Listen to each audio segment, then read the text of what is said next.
All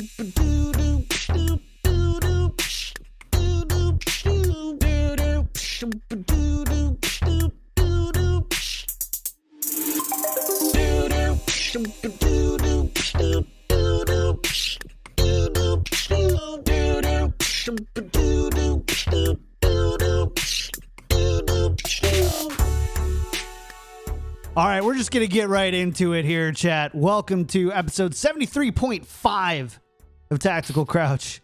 Joe is doing anything he can to stay sane in this moment, and we're going to skip it all. Yiska, Volamel, KickedTripod. Hey, let's talk about this because this is a big day for Overwatch. So in a developer update earlier today, Jeff Kaplan took to YouTube once again to explain some new and upcoming features for Overwatch in the Overwatch League. In the developer update, Jeff Kaplan shared a new experimental game mode, and it's going to pop up from time to time and allow players on both PC and console to test drastic hero balance and game mode changes. However, we're not going to be talking about that today. Instead, what we're here to discuss are hero pools and a more aggressive balancing philosophy, if you will. It's no secret that Overwatch has suffered at the hands of a stagnant meta and infrequent balance changes.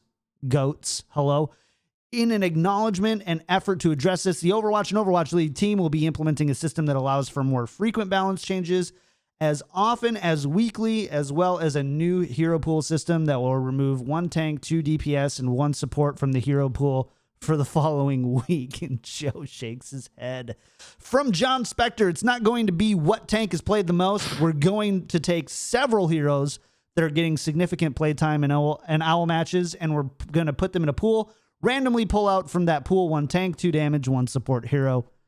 He adds that hypothetically, if Zenyatta is overpowered in week 1, he gets pulled in week 2, and during the week receives a hotfix balance change and is available again in week 3. Also worth noting is that hero pools will not be live in Overwatch League for the first month of the league and will instead begin in week 4. That's March 7th.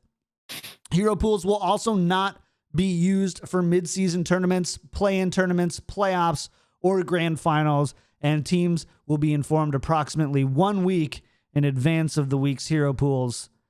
That's the nitty-gritty. Got that out of the way pretty quick. And now it's time. You quickly sped through that. It's AGDQ, let you man know, somebody sign this boy. Too many VO scripts. Done quick. Too many VO scripts. You both know me. Everybody in chat knows me. Am I a person that's like hyper emotional? You know me. At least externally, no, you're not. Huh?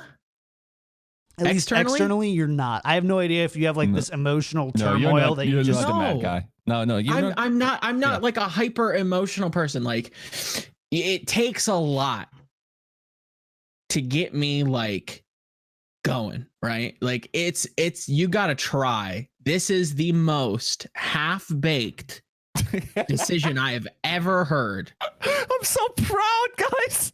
We finally got him here with the build this up is and the everything. most like McCree, like fucking fan from the hammer. Like everything up until like the hero pools point was so good. Aggressive changes, frequent changes, beautiful, love it, great. Keep it the fuck out of my league. All right, hold on. He learned so well. He learned so my well. clean tag, man. All right, my bad. All right, so let's talk about the balance change here. Let's before Joe, let's just stand at the edge of the cliff for Joe right now. We're just gonna go onto the edge of the cliff. Okay. And let's talk about the balance change philosophy first. Largely more aggressive balance changes, right? Target the meta specifically. So in the past, Jeff Kaplan had said, hey, we balance based on stability, whatever that meant. And now we're going to have more aggressive balance changes that specifically target the meta. We have long complained, each and every one of us here on the show has complained about stagnant metas, unfun metas, and balance changes that are way too slow. We can all agree about that. So at least Jeff Kaplan coming out and saying this has to have some upsides, right? Yeah, can I give a caveat to that? Stable meta, like for me personally, wasn't an issue. I recognize it as an issue for a viewership, and I also think that meta changes are also not only facilitated by actual gameplay balance changes, but by giving people the opportunity or the incentive to change metas. Yes. And this feels forced in a sense. Yes. But again, as I already told you, like I don't hate it. But yeah, generally, like with the premise of us all agreeing that 3 stages of goats is probably not going to fly with an audience. No, you shouldn't want to have that happen, right? Like to talk about viewer fatigue, to talk about general player-based perception. I don't know how many times friends of mine that aren't necessarily into esports have told me, I'm really not into Overwatch because of goats. And I'm like, you realize you're in silver and, you can't ride on a wall to save your life as a Lucio. Goats doesn't affect you, but it's the perception that it does that drives people away. We have to change that. I like that. Love it. Fantastic. Be aggressive. Be frequent. That I don't have a problem with that whatsoever. Mm-hmm. Good. So, what you whining about? So where to start? Okay, so can I just ask this? The point me in a direction. Is this so back on balance changes? Are these changes too frequent? Did they swing the pendulum? Hero pools in particular, if we're going to keep hero pools, if we're going to be constructive for a moment, right?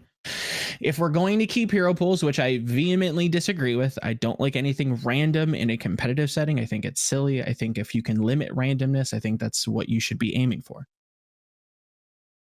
If that's the end all be all, we're not changing it, we're planting our feet and we're being, stubborn. Okay. Can we at least try it first? For one, can we try this in the ladder or on these experimental cards first before we implement it into the Overwatch League? That's my first solution. 2, if not, if we're not doing that, it's going in the league. Can we at least push this back until mid-season so teams can adapt and learn how or theorize how they might practice with this in mind? Because we've neglected them the chance to build their teams around this. Yeah. Now that might not change. But the fact that it could possibly change how teams sign players, we might not have people like Sharp, like Ons, like Lip, people that are hyper specific, like Pine. I'm not sure if Sharp falls under that, but yeah. Fusion called actually, and they want their Chips a contract back. Sure, if we're gonna pull that one, specialists. In my mind, were always not the best signing, but they seem to fit championship runs very well. But with this in mind, I don't think specialists are desired at all because it's so difficult to put them in a proper. I'm not sure if at all is true. Because, I disagree. Okay, so inherently we know you cannot back-to-back ban, right? That's sure. So you cannot for an extended period of time. What certainly can happen, though, is that at the end of the season, we look at that and see, okay, for 28 weeks of competition, and then we have to subtract, of course, those events that were mentioned that were excluded from hero pools. But if we see, like, let's say, I think 24 competitive weeks, and out of those 10, Doomfist was banned, then I agree this pickup, like a pickup of a Doomfist specialist, made lesser sense than getting someone that is more flexible and is actually like usable for a third of the season more than otherwise. I also agree with you in saying I would even go further. I think if I'm a GM, I'm building my team almost fundamentally differently. Yeah. I'm looking for absolutely different types of players. Honestly, it might devalue even entire demographic regions of players simply by, like, some players are very good at have an inherent talent, are honestly slackers in some regard. Sure. But just have that inherent talent. I want that guy over the guy that grinds 12 hours and needs this. We already had this because of limited practice in this season. Now it's even worse. It's all about, like, literally, I think also the value of coaching is greatly diminished. In the sense of now, like, you gotta figure something out. No, okay, not the value of coaching, the type of coaching. Yes. Earlier, we had micro coaches. Yes. Like everything going like, okay, in goats, you gotta like hear the 0.5 second on the bubble. Now it's like, okay, let's figure out what's actually doable and keep it a secret, or like try to hone it against the opponent that we have next week. That is an entirely different skill set than what we previously asked for.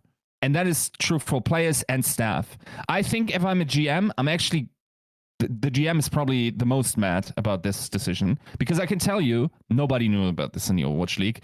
And the private channels are currently blowing up about this. Right? Like, Sure. That's coming out of left field, and especially now that every contract is signed, cannot really like throw anyone out. We don't have the resources for that to build entirely new rosters or augment old ones. We now have to play with that, and especially in a season where visas are so prohibitive of new rosters. Yep.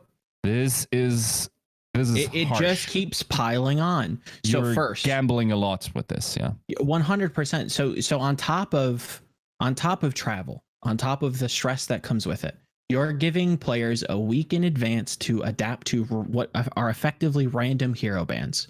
Now that week files down to around roughly 3 to 5 days because of travel, because of practice time. So so 3 to 5 days is a number that is effectively the amount of time you're going to be able to practice on any given hero pool, right?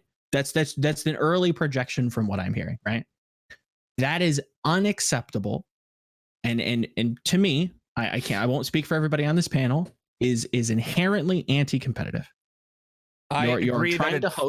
You're trying to host a multi-million-dollar league, and that's what we decided to do. I agree. I haven't spoken for a while. Hold on here. Go ahead. All right. So yes, I think you're right. I think that, do you think that the Overwatch League doesn't realize that this values a different level of competition? Like, do you think that John Spector's just sitting there and be like, well, we didn't think about that? I don't think it's their decision. I really don't think. Decision, right? I think this is Team 4 dictating what is happening, and I don't know that. I don't. But to answer your question, I don't know that they do. To be completely honest, I don't know. But I don't know that they do. The thing is, honestly, I'm not sure if we're even at a point where we have the luxury of caring about competitive integrity. Because I know. Like, if you think this is a make or break season, and if you want to make it as attractive as possible, so like competitive integrity doesn't matter if nobody watches. No, I get it. Right? So I get it. If you're like the developer, I for instance, I agree, by the way, this should have been a change that hits directly after the season. And then we test that in that was my next point. I pinged some coaches, and it's just like, hey, off the record, what can you like tell me about like your overall like stuff? And they're just like, it's way too early to react right now, but it's a little bit crazy. This isn't something that like coaches and organizations have fundamentally known about for weeks. No. We've been doing power rankings for the past 4 weeks, and the Overwatch League apparently didn't care about our power rankings. They're just like, well, they couldn't care about us or the players or the coaches. They don't even care about you. So this is not. You're right in the sense that not only is this isn't like a secret the whole league kept, and now they're ready to share it. This is a secret that the Overwatch team kept, and who knows how high up. I think. Yiska, you might have said somewhere that you thought it was like GM plus knew about it. Actually, no, I think players were under heavily penalized contracts that if they spoke anything about this, they would be heavily. How long? Streamers knew. Streamers knew, but I didn't know that Overwatch League players. Coaches, I don't think GMs even know. I don't know. GMs, so like that. Overwatch League players knew, but I can only assume with how much speculation and how much has been hinted at. You have Emon coming out and saying that, wink, wink, nudge, nudge. You have XQC saying that he's been NDA'd up the butthole. Yeah. I would only assume that other prominent Overwatch League players have asked Team 4 to say, hey, what's going on? Let me in on the secret. They hand him some paperwork. They fill it out. Off to the races we go, and that continues on. Yeah. But to say that all of them knew, I don't know that. That is speculation on my behalf. It went okay. So they found out. It crept into the some information became known in the morning, or late last night, basically. That's the earliest. Otherwise, it would have leaked. I sympathize with the Overwatch team with that, because it would have absolutely leaked. That is a severe change. And also, if this comes out, they give the teams a week head start, the teams rush to journalists to make this public, to make this go away more quickly. And that's exactly what they should have done. In my opinion, that's exactly what should have happened. Yeah. Then again, so honestly, here's the question. I think we can all agree that it is we need something new. We needed something new to also keep Overwatch esports 100% alive. Well, this is probably great for viewers. Yes, especially casual viewers, right? You can't really, can you really tell a unskilled goat team from a skilled goats team if you're a casual viewer? Can the average person? No, they have no idea. Yeah. No. Yeah, they just want to see people play their respective heroes. It will also, I think, legitimately, we will get rid of metas entirely in the sense of what we might have archetypes, rough archetypes that are rotating, and heroes that share some overlap, like Anazen or whatever, even though that's not even that true, but it did in the past in some comps. These heroes will maybe switched out, and then it doesn't do much to the comps.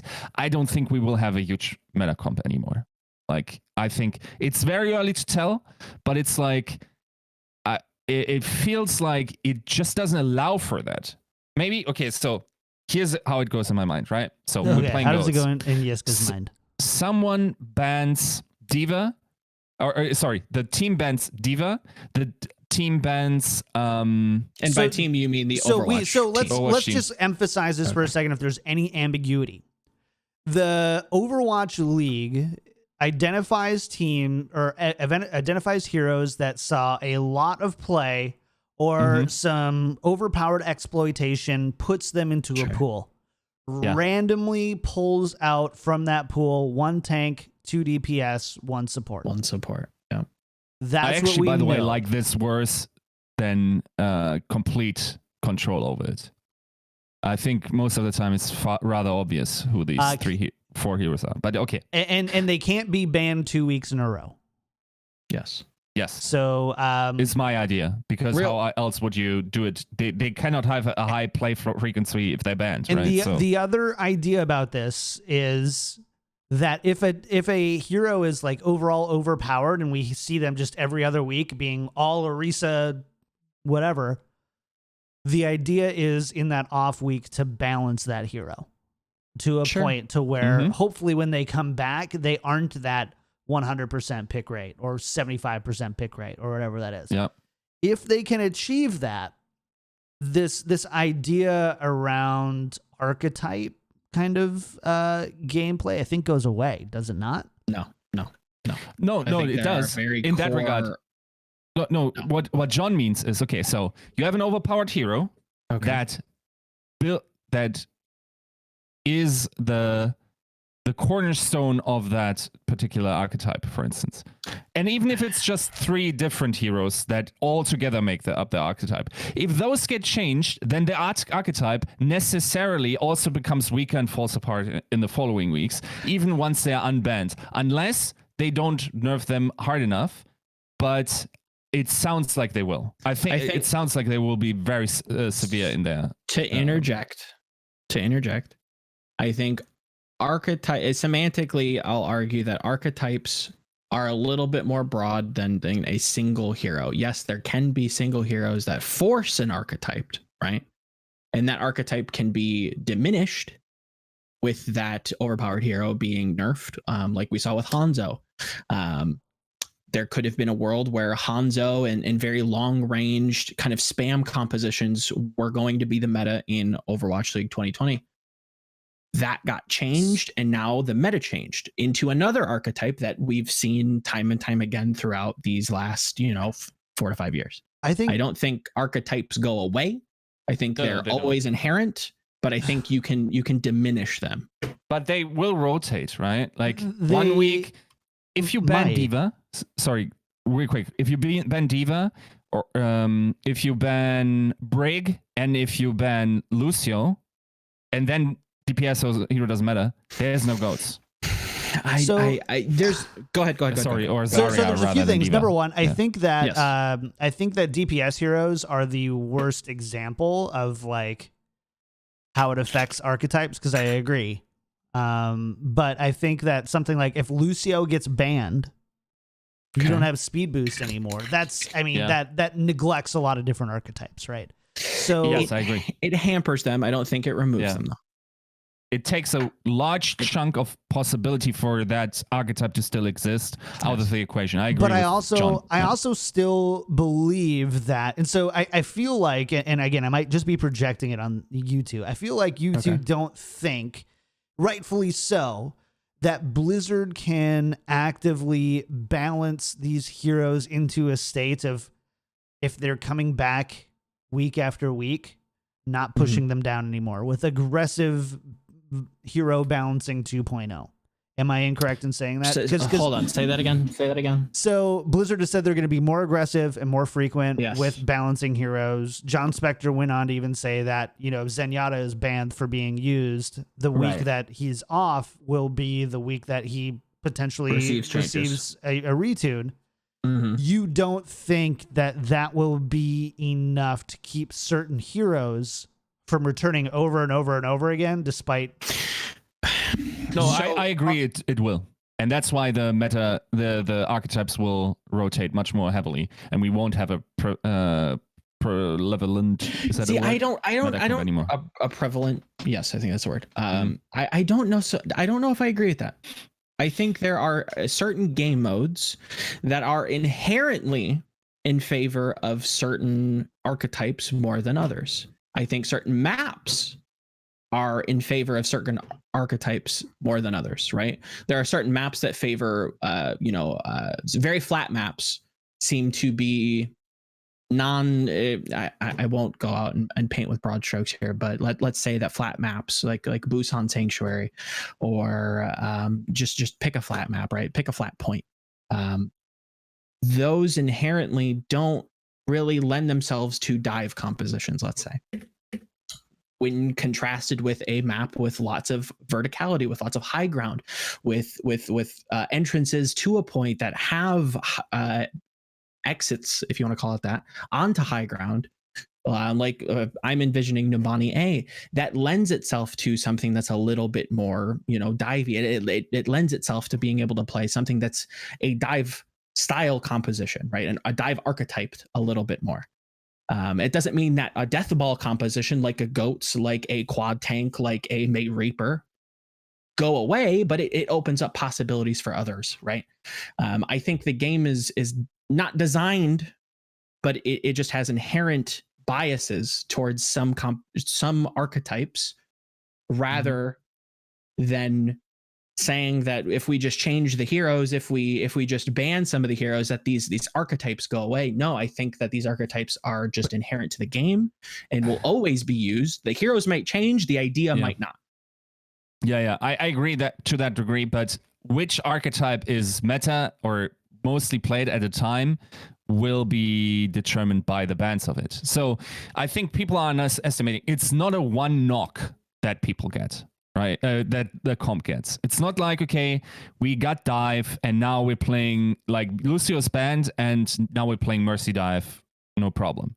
It is, bam, we're hitting the the Genji and the Tracer, we're hitting the Lucio, and we're hitting the Monkey at the same time, possibly.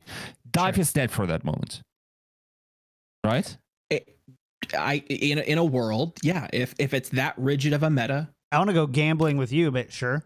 That could happen, right? There's a chance, albeit small, that could happen. Is that good? I say no. Do they know what their what would be a good target for nerfing or buffing on those certain heroes? I really don't know, because we haven't tested it. We don't know what these frequent and aggressive changes might look like from Blizzard, because they haven't done it yet. They've been very slow and they're very methodical in how they're testing. And again, I don't think that's a good thing. I think they should be aggressive, but let's test what we're changing first before we just implement it. Also, like, just think of the weird scenarios. So we're entering the season and everyone has a meta idea, right? Yes. Can't have hero Benson. Vaguely. It's changing, but vaguely. Okay, so we're playing all through February, because this only hits 7th, right, of March. Yes. So we're playing with that meta comp in mind, and everyone's playing the specific cases, and if it is based on frequency of pick, right. March. What did I say? February. Oh, sorry. No, I think what I mean is we're playing one comp or two comps all through, or three actually, because of map types, through February. Now we are closing down on frequency of played heroes that makes them more likely to not be picked, right? That's what the announcement is, that like there's a pool of heroes that are most frequently picked, and then they at random will be slotted out, right? And I don't know. They say that, but I don't know that they'll do that though. Yeah, it doesn't even make sense, the random aspect. It surely must be like from the most frequently played heroes, the developer team takes the hero where they have the best approach to fixing it within that week's downtime. But even then, like, I don't mean to keep interjecting. I don't know that they know what the best idea would be. You know what I'm saying? This changes the game, and it changes the way that they're balancing.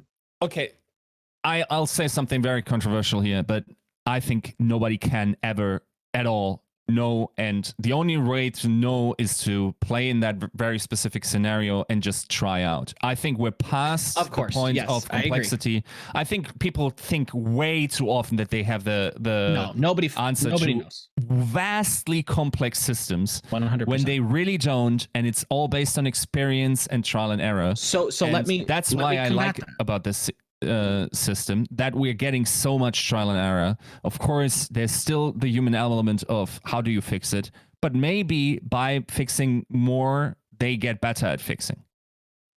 Sure, they could get better at fixing if they fix more, but we're jumping, we're completely hitting the ground running with this. They haven't decided, they haven't been able to try to balance more. They're just saying that they're going to. I can only hold them at their word. And immediately are going to start applying, drastic changes. If this is the first of many, I can only imagine what's to come. Genji might end up having a Glock, who knows? But with that in mind, that changes like inherently how they're going to have to balance, right? That's a fundamental change for the balance team to decide. Mm-hmm. So again, the way I combat your argument is saying, again, I've said this since I've started my career in writing. How is there not a quality assurance team of highly tested professional players? And to my knowledge, there isn't. I could be wrong. Mm-hmm. Why is there not professional players who are hired to be quality assurance testers to help Team 4 directly? Not, we'll take feedback here, we'll take feedback there, we don't like you. No, just that is your job, to help them balance the game. I'll also tell you, Joe, they would be just as clueless, because have you ever literally tried the best players in the world are Have you clueless. ever tried emailing a high-end Overwatch player? It's not emailing. I'm putting them on payroll. Would be terrible. What you're getting from, like, you're never getting direct, like, truth from players. It's always through a weird scope of personal bias of their own position, of their own team. Systems and statistics in place that the team has for balance most of the time. I question with some of their most recent statements that they interpret those even the right way.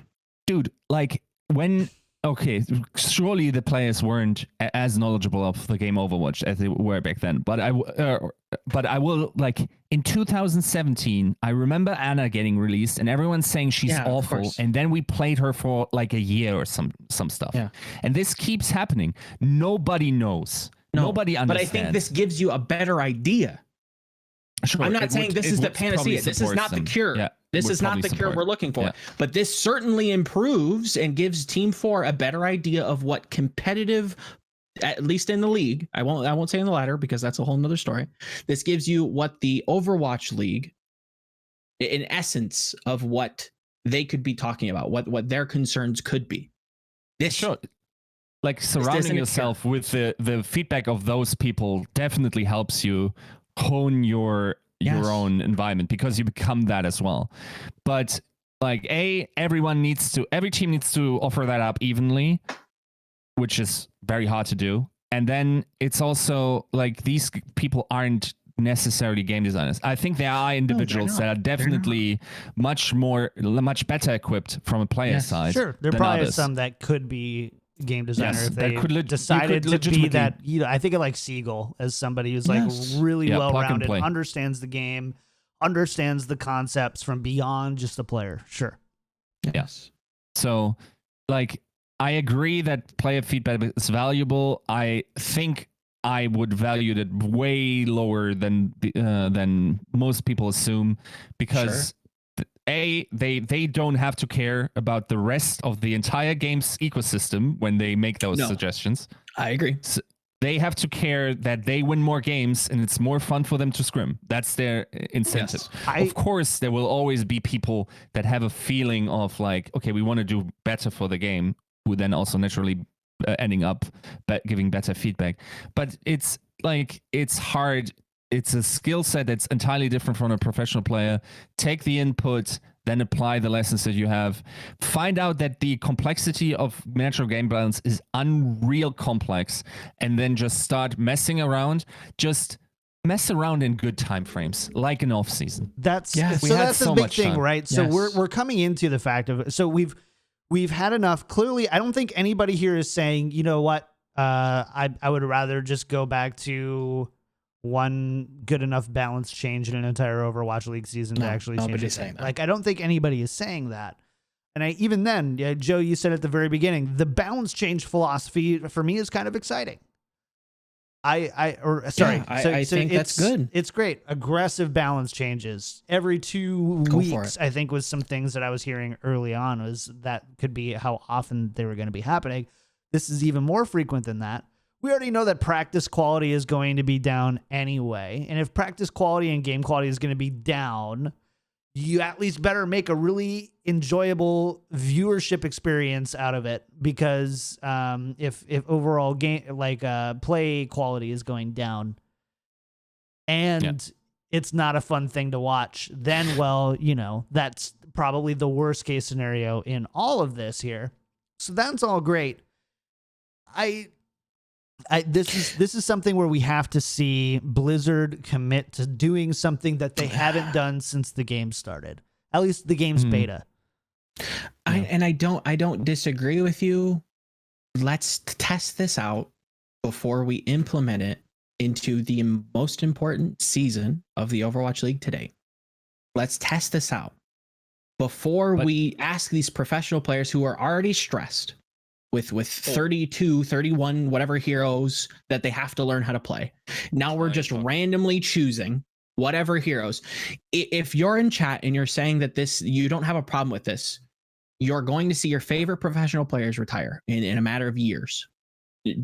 There will not be career players for this game anymore. Yeah. Because of how random this game has become.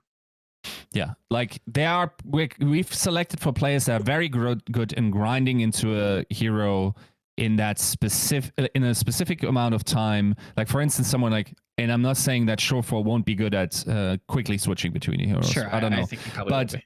historically it was like he like really was able to grind into whatever hero you gave him, and then eventually became at least an above average player at that particular pick.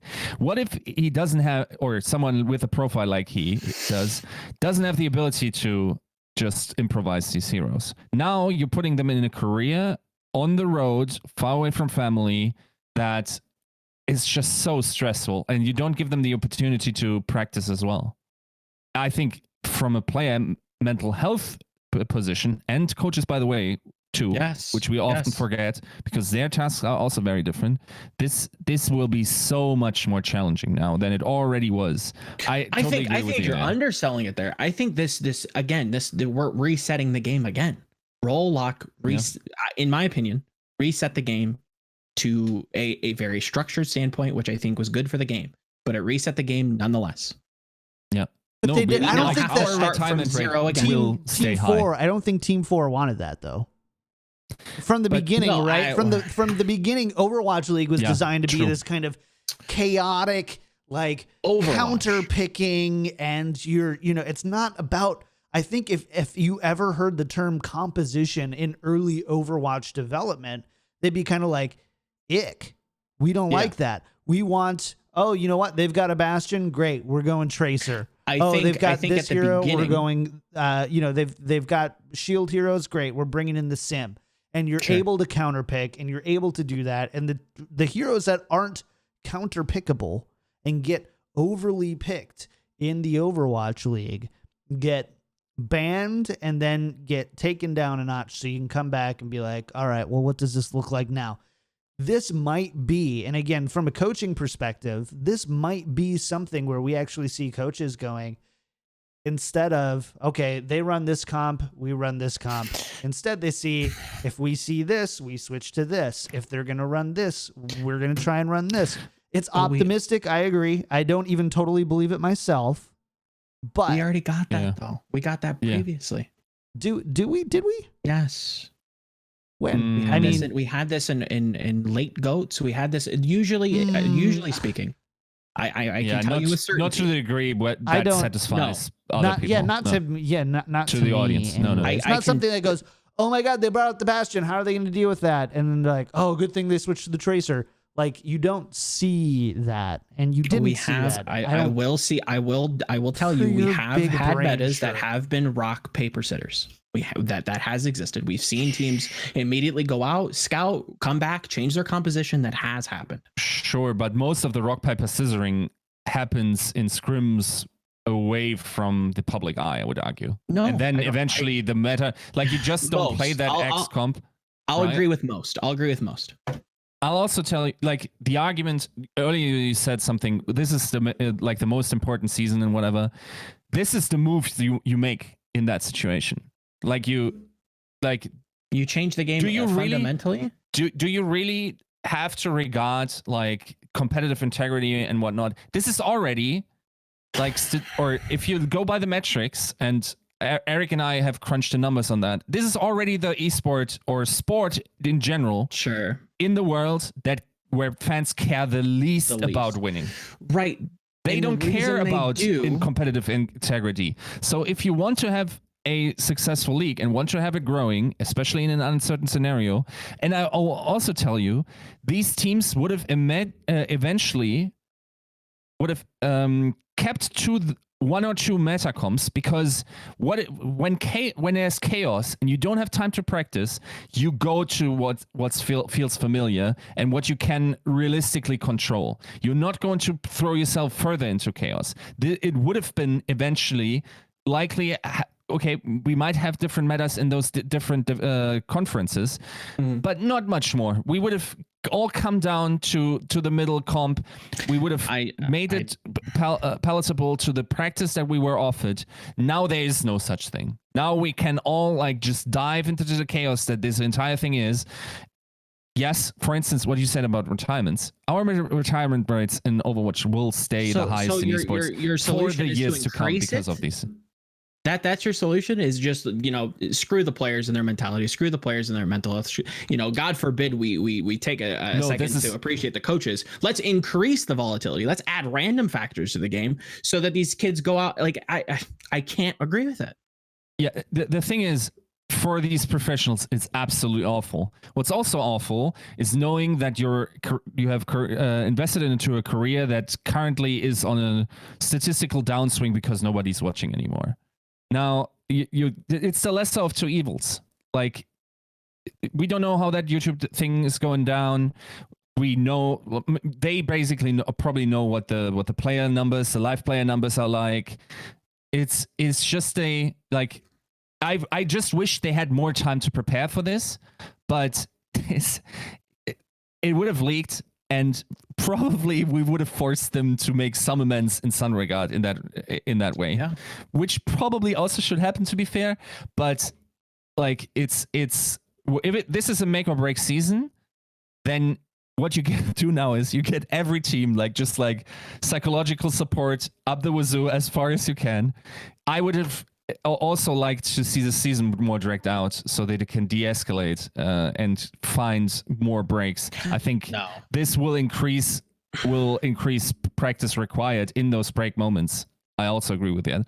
From everyone that's involved in the league, from production to casters, analysts, staff, players, their job just gets so much harder. Every job. The product probably became more attractive, so these 5 groups can all still have jobs next year, or as many people in these 5 groups can still have jobs next year. Okay, my last thought. The year after. My last closing last arguments. Comments. Closing arguments. Okay. I don't disagree with what you're saying for the most part, but we've seen the Overwatch team constantly fight within themselves on what this game is supposed to be. We do not have an identity. If this is the identity of the game, fine. Mm-hmm. I personally, my bias will go away. I'll learn to like it. The players will come and go. They'll learn to figure it out, right? My worry is that this isn't enough. This will change again, just like it did with Rollout, just like it did with no hero limits. This constantly adds on top of each other, and nothing's ever enough until we get to becoming the WWE, where we hire Vince McMahon Jr. and we get tables and ladders and no holds bar matches, right? And what do you think, Sideshow and Brenna? I don't care. If that's what you want, do it. Go for it. That's fine. Go all in on that. But that's your identity. Yeah. Decide that that's what you're going to be. Decide that that's what your game's going to be, and stick with it. Stop changing the game fundamentally week after week after. It's not weeks, but months. But this is 2019-20 game design. This is Fortnite game design. No, I think this is the biggest game in the world game design. Yes, this is Fortnite game design. This is new Blizzard game design. It's not something that I think needs to happen. It's just, Joe, I understand. That's fine. That's fine. But let's just stick to it then. Let's just stick to it. Yeah. Because I can guarantee you, and you can quote me on this, clip it and ship it. In a year from now, we're going to get a new change. Oh, yeah, we're going to get hero bans. We're going to get reverted. And it's just going to keep changing. Pick something and run it.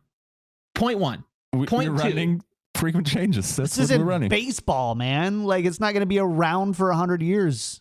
You're lucky if you can keep it around for 10 to 15. I would be shocked if the investment teams around these franchises were not sold on 10 to 15 years. I'm not. I said 10. I said 10. So sure. Yeah. We're not disagreeing here. Optimistically, people want to see this succeed. People want this to be around for a long time. Mm-hmm. I have my opinions on how that happens, but if we're going to make this, super, a spectacle, okay, do it. All right. Stick to something and let that flesh out. And I'm not done. I seriously think if this is not a watershed moment for the players to decide, hey, you know what? Maybe we can take a player payment cut. Maybe we can take a salary cut altogether to form a player association to voice our opinions. Because I would be very surprised. They don't want to make. They don't right now, or they didn't in the past. I would be interested to go into their private channels right now and ask them, hey, what do you guys think about a player association right now? Because I can guarantee you a lot of people are not super happy with this. And you know how you get things, change to happen? Yeah. You I sit promise out. you, Joe, the thing will feel very different tomorrow. Like once we've slipped all over it, and of course people will still be very mad. Maybe some events will be mad and we won't have weekly changes. But that's my problem, is that's exactly what they're banking on. They're banking on, they're mad now, but they'll get over it. They'll simmer down. It's not that bad. Sure.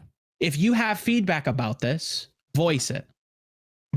Send, like, I hate to be an activist, whatever the internet activist is, but I have a sense of compellment to say this.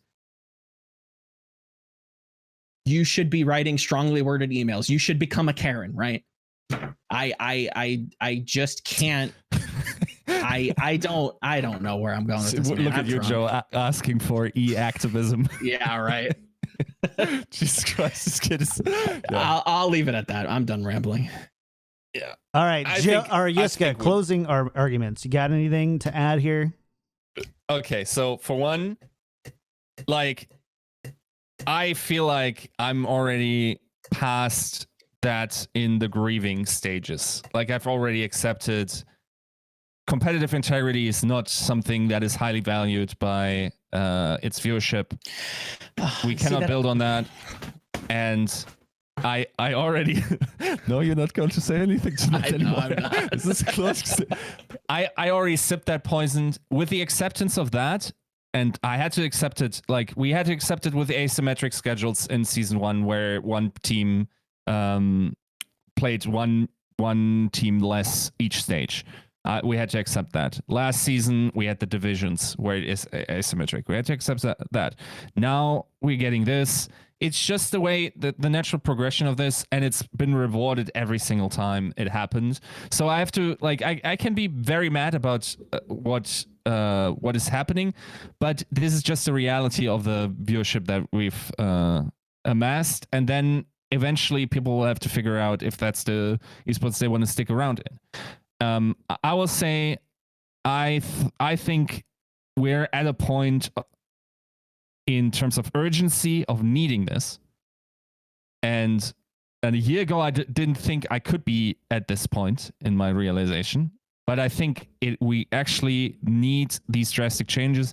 I'm not sure if this particular change is the only thing that could have happened. By the way, hero bans is not an alternative to what they're trying to do, because crucially, it is a part of a balance cycle. If you just add hero bans, like, that doesn't mean that the hero is out of the pool and can be changed in that week. So hero bans don't work for that.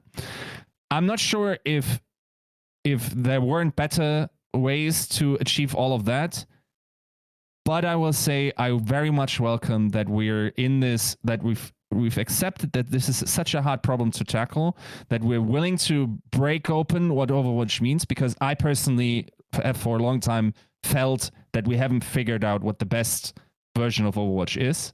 I advocated it to be revisited in Overwatch 2.